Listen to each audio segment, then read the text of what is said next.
And at this point, I have to say, is this your king? Is this your king? And yes, I'm talking to you. I'm talking to you. I'm talking to you. Everyone who gets in my comment section every week defending Zack's behavior, I want y'all to keep that same energy in the comments right now and tell me, is this your king? Explain this behavior, because it's not making sense, okay? The math ain't mathing. Welcome to La Vida Rosa. I'm your host, Pinky, and today we're going to be talking about Married at First Sight. We done finally made it to decision day, okay? But before we begin, I would like for everyone to check out my website, lavidarosastyle.com, where you can find cute accessories like the ones I'm wearing right now, these cute cassette tape earrings.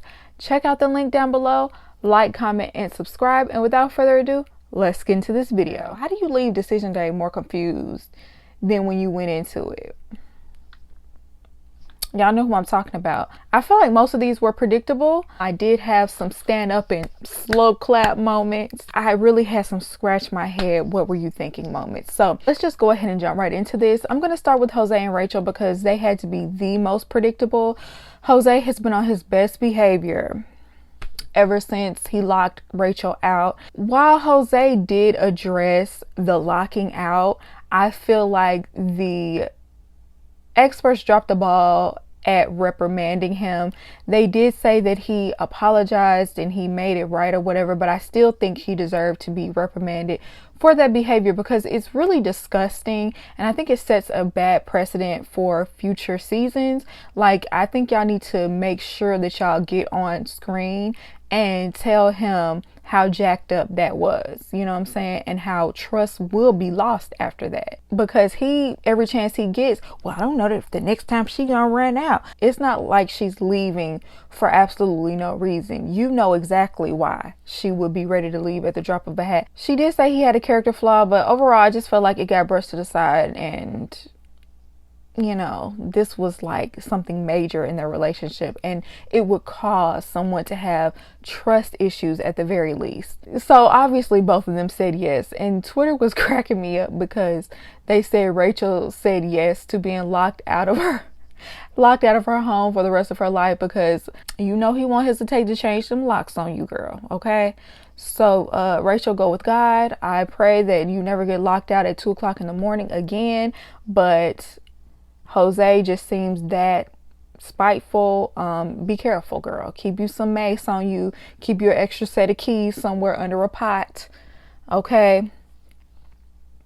That's all I got to say. And next, let's move on to Brett and Ryan. Another very predictable decision day. We know they were both going to say no.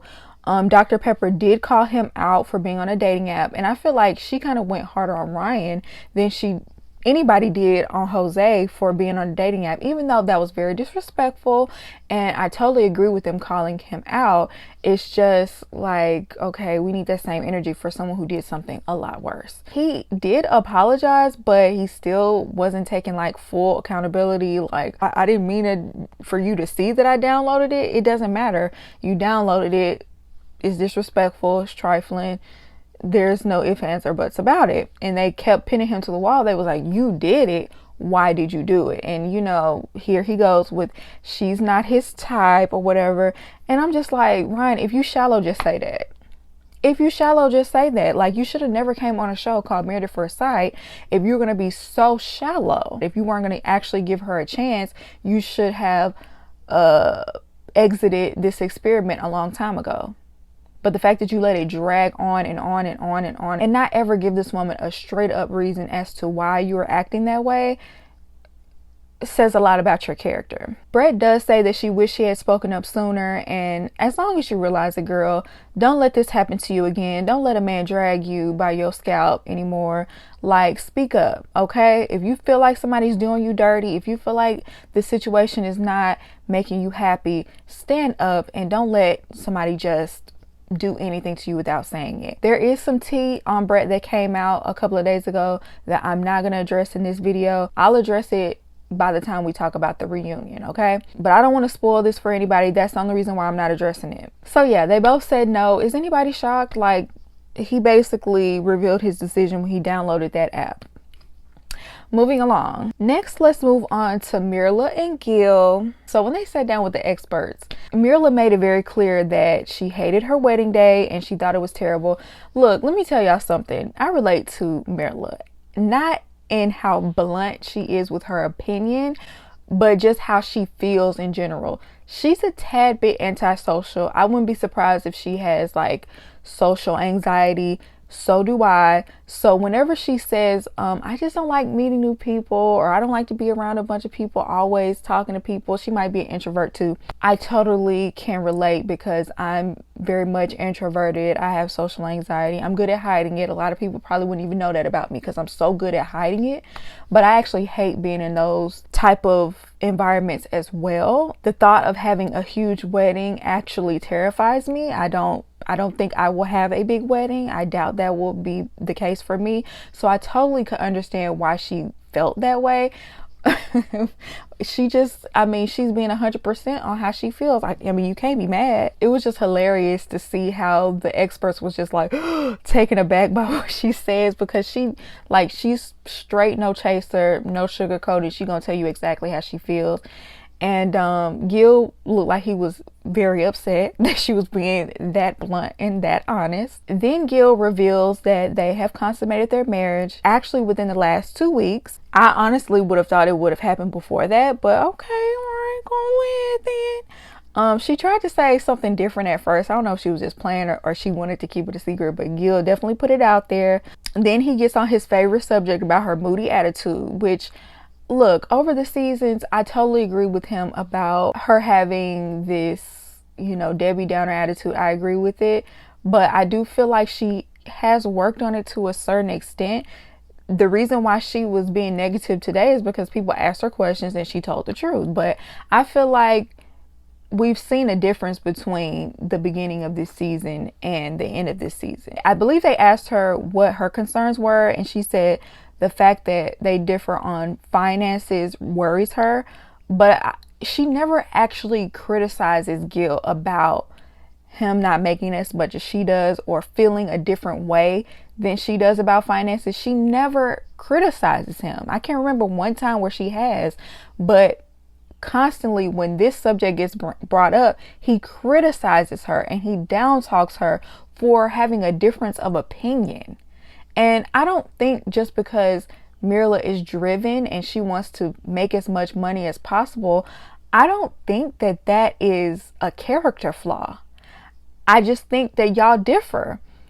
I don't even see much of an issue with Gil, not caring about making the most money. It's like he just wants to make sure that he's taken care of. He doesn't want to be a bum, but he doesn't, care to advance, I guess, as far as making money. A lot of people said that Gil was a Dusty, and in certain ways I could agree with that, because he is insecure about how much he makes, and he's trying to tear Mirla down for feeling the way she does about money. But I don't think he's Dusty in that he's not able to take care of himself or someone else. I don't blame him for feeling the way he does about money, but don't tear someone else down. That is the Dusty behavior right there. And so Dr. Viviana brings up the fact that they matched them based off of their morals, and they thought that would overshadow their, different views on finances. And she asked Mirla, well, were we wrong to match y'all up even though y'all differ on that? And Mirla was like, yes, y'all were wrong. And I was so happy she was real about that. Viviana, you should never ask that question if you didn't want a real answer, because she looked completely shocked and appalled. But I totally agree. They should have never been matched because they differ so much on finances. They should have never even been, that was too big of a difference. And y'all see how it's almost a deal breaker in their marriage. But at the end of the day, I do feel like they really do care about each other. I do think they have the capacity to love each other. But I will say that Gil was looking miserable most of the time. He was looking like the Debbie Downer, to be honest. This entire session, he said yes, but I don't know. It just felt like he was holding back or something. I don't know. It just didn't look promising. The previews for the reunion really do not look promising. So I can only imagine what has happened between decision day and the reunion, but I cannot wait to see what that is. So now let's get into Bao and Johnny. So when they got into their relationship, she said that they had more highs than lows, and I'm like, really, Bao? And then he went on this tangent about how he usually leaves whenever he doesn't like someone, but this marriage forced him to stick around, and he feels like he's changed because he didn't run away at every chance he got. And it's like, you straight up lying, dude. Every time y'all had an argument and you didn't get your way, you left. Just because you came back, that doesn't change anything. Like, you still left. And Bao, rightfully so, called him out. She exposed him for saying that he would have left the first week. Yeah. She said that he stifled her voice when he would blow up because she would tiptoe around him so that he wouldn't blow up. You know what I'm saying? That kept her from speaking up and calling him out as much as she wanted to. He lied again, like he wasn't the one escalating arguments. It's like, Johnny, we have you on camera. You threw a full temper tantrum. I don't know if you was punching a wall. I don't know what you did. You was moving some furniture in the room. You screamed, turned red, stormed out. I mean, and this is when y'all were having civil conversations. You would amp them up. Maybe you wouldn't raise your voice, but you would definitely become aggressive and really come at her in a way that was unsettling. I feel like that's something that he should have been called out on. That tantrum, how he behaved that night, and also the way he down talked Bao, the way he would tell her that I didn't want you in the first place. And you know, it's just certain things you don't say to people. And he really tried to tear down her self-esteem. Thank God it didn't work. So yeah, he's sitting there upset because she accurately placed blame on him for, you know, their arguments being so bad. And I'm just sitting up here thinking, like, Johnny, will you take accountability for anything? Is everything her fault?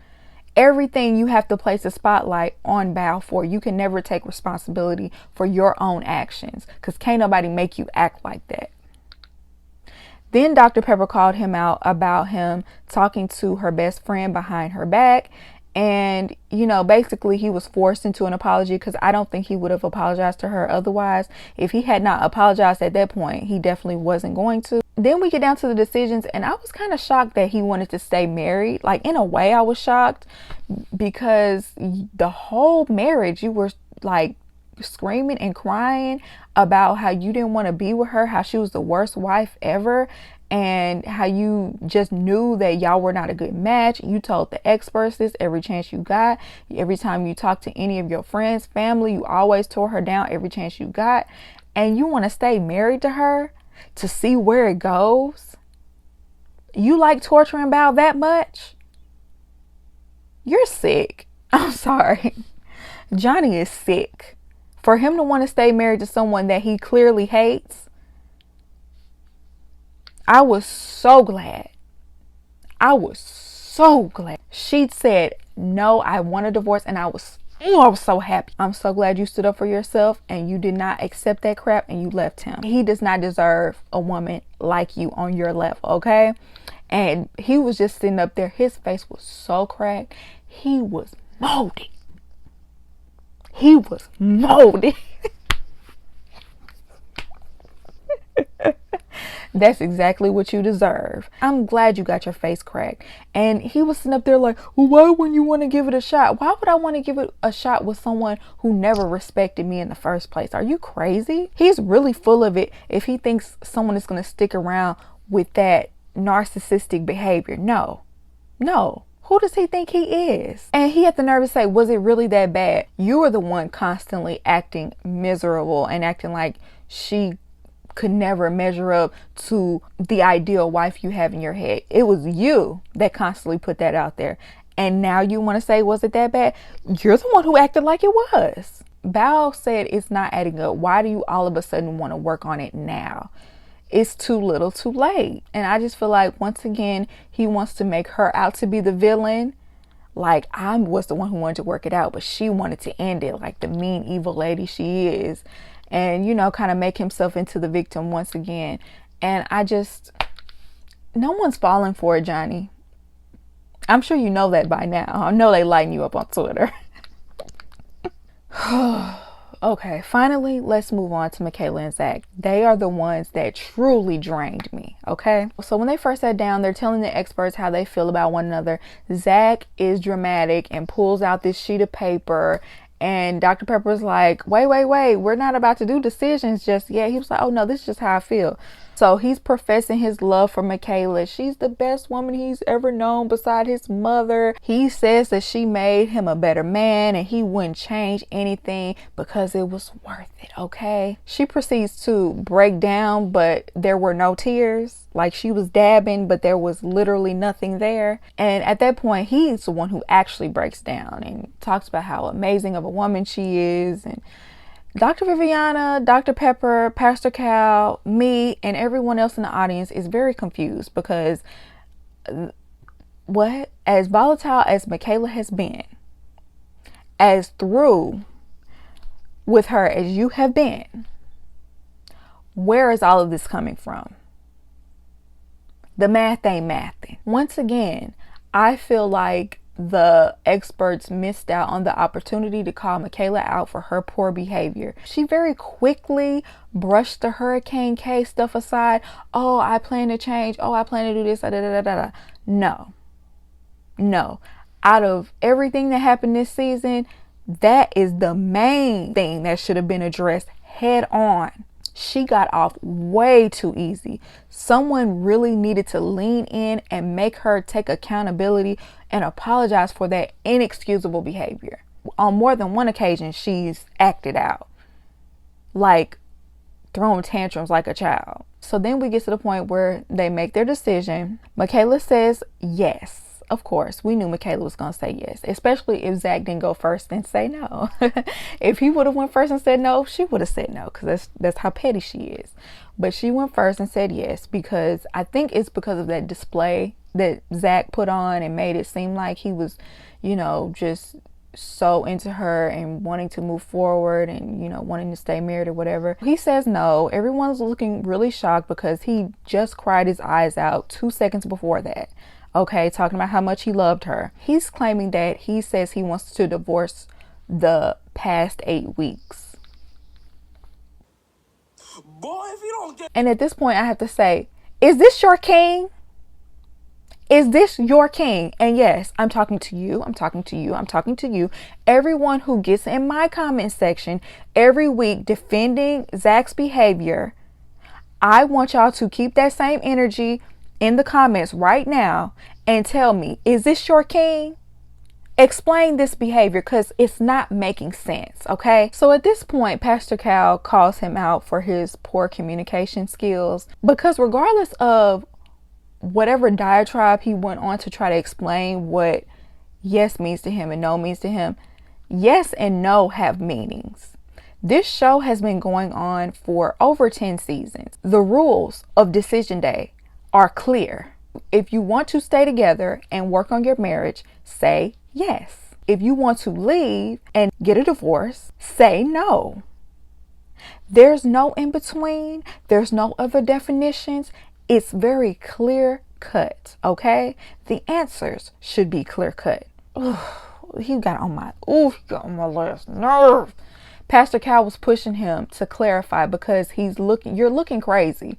I really feel like Pastor Cal was trying to have your back and try to help you from looking like a complete idiot on TV. He really tried. And shout out to Pastor Cal, because I think he was trying to keep you from looking crazy out here. But he doubled down on it. And this is one time where I'm going to have to completely take Michaela's side, because you are making no sense whatsoever. Now, if you would have said, no, I don't want to be with Michaela because of her behavior and how volatile she can be and Hurricane K and all of that, if you would have said that, no one would have blamed you.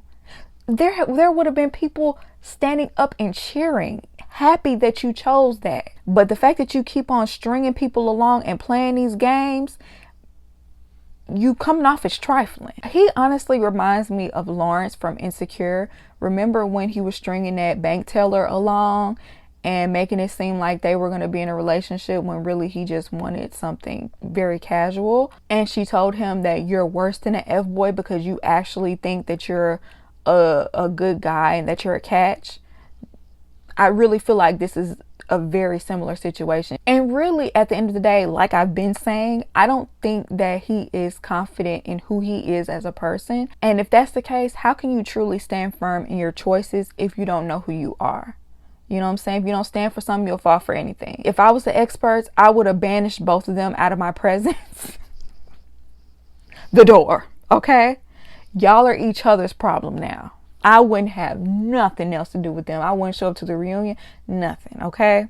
Even though this is y'all fault, really it's the powers that be that run the show. But you know what I mean. They're the face. Be gone. And I do want to say this. Best believe Michaela would have acted a whole fool if the experts were not there. You know, she kept her composure because of the experts. I've never seen her lash out in front of them. But had the experts not been there, it would have been some tables flipped. Trust me. I have no doubt.